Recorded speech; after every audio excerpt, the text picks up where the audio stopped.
who's actually winning the Ukraine and Russia war. Ukraine was invaded on February 24th, 2022, where airstrikes were sent into the capital city of Kiev and Kharkiv, coming from Belarus. On the southern end of Ukraine, the oblasts of Luhansk and Donetsk were first attacked, where Russia's military operations were coming out of the extremely important region of Crimea, which Russia has been controlling for the past 10 years. Ukraine began fighting back, but Russia had far more troops and weaponry, which were dominating Ukraine. This all changed, however, once many of the Western allies got involved. Between the United States and other European Union nations, Ukraine has received over $230 billion in support, which has allowed them to fend off Russia for almost 2 years now, and actually allowed Ukraine to go on the offensive to take back land that was originally seized by Russia. Russia still has control over Donetsk, Kherson, Luhansk, and Zaporizhia, and it doesn't look like these will turn over to Ukraine as long as Russia has control of the extremely important Crimea. In fact, Ukraine will likely never be safe again if they are never able to successfully take over Crimea.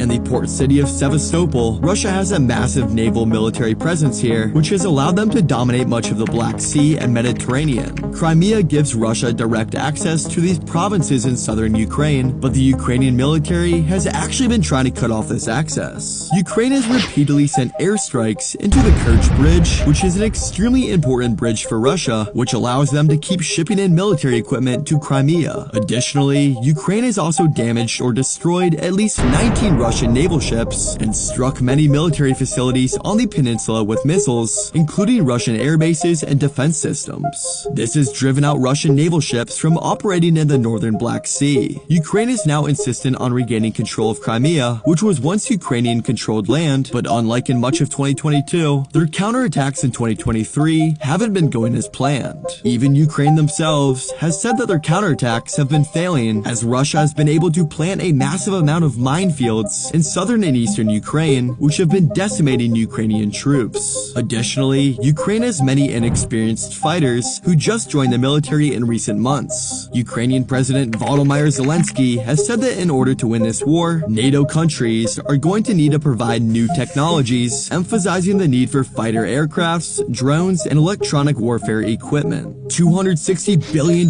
later, Ukraine has been able to fend off Russia from taking much of the country, but in order to actually win this war and take over Crimea, it's going to take a lot more than financial support.